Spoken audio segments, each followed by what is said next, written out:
So today we'll talk about Lydia. And during this crazy time of the coronavirus, I think the church can learn important lessons from Lydia about meeting God and responding to how God moves.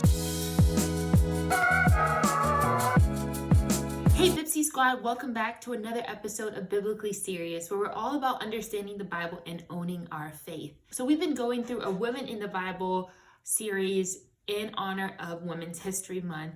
We've already covered Sapphira last week and then the daughters of Zelophehad the week before. So if you guys missed that, be sure to check it out. But today we're going to be talking about Lydia in Acts 16. If you haven't had a chance to read Acts 16 recently, be sure to pause this video and read through the chapter and then join us.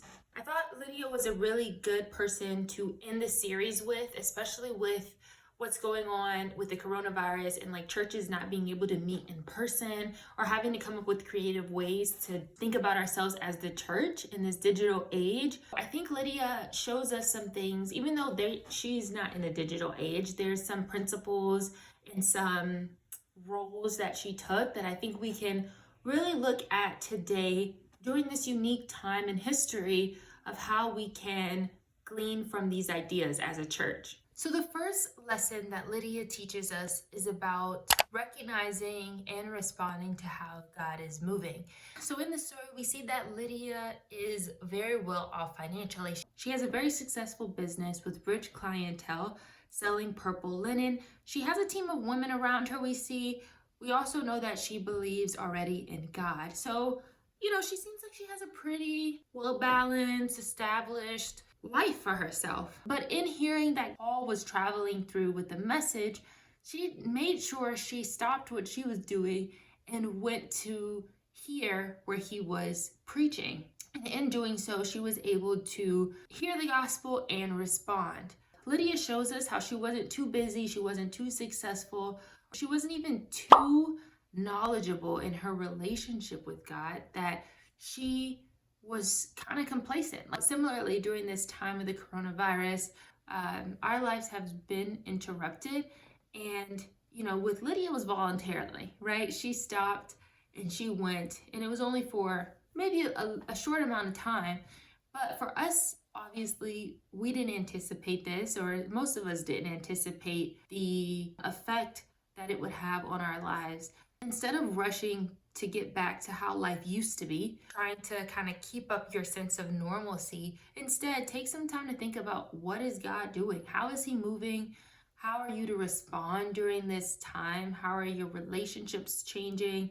When Lydia heard the gospel, she decided to accept it and move forward. Even though she knew God, this was a new understanding of God and what he was doing on the earth. Similarly, I would encourage you to think about what God is doing during this unprecedented time.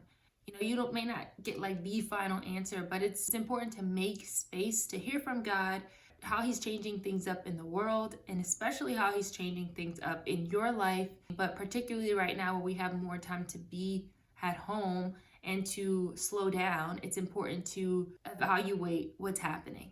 The second thing that Lydia shows us is about meeting God and understanding that we can meet God anywhere, not just in religious settings.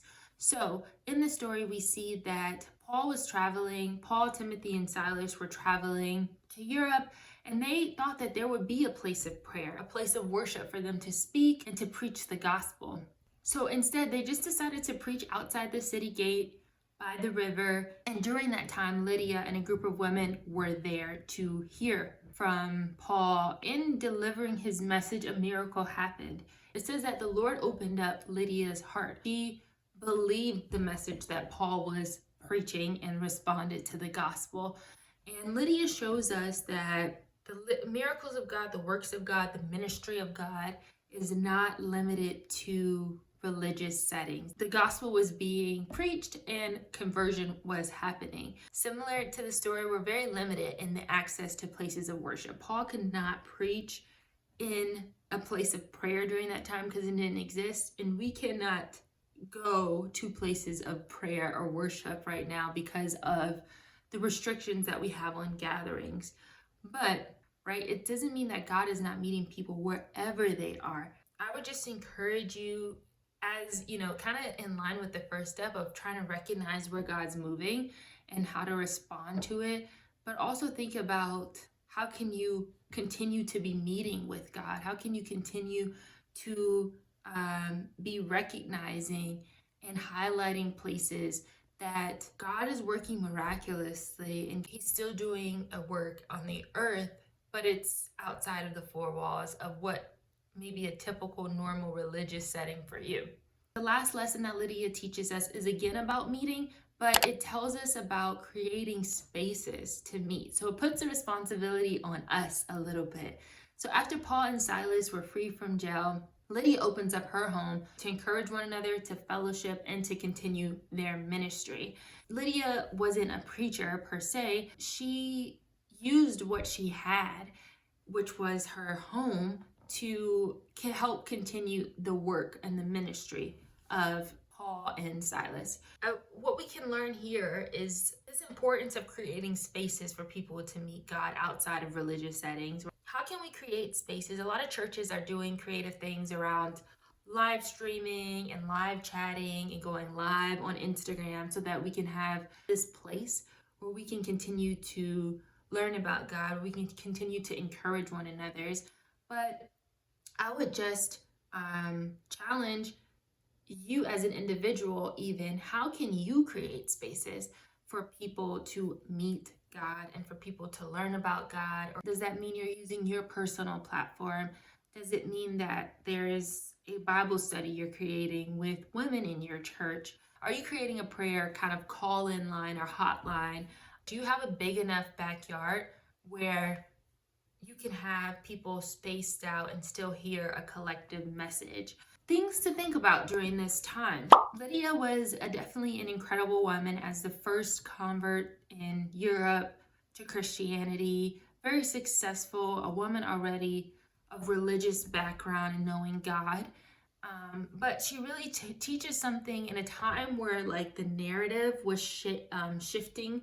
Church was being established with Jesus as its head. As that was shifting, she was able to also respond and shift with it, no matter how comfortable her life before that was. And I just hope that you guys can learn, how can we take some time to recognize how God's moving, respond to that, meet God and not limit Him into religious settings or normal religious places. And also, how can we use whatever we have, whether as individuals or as religious leaders, to create spaces for people to meet God and get to know God more.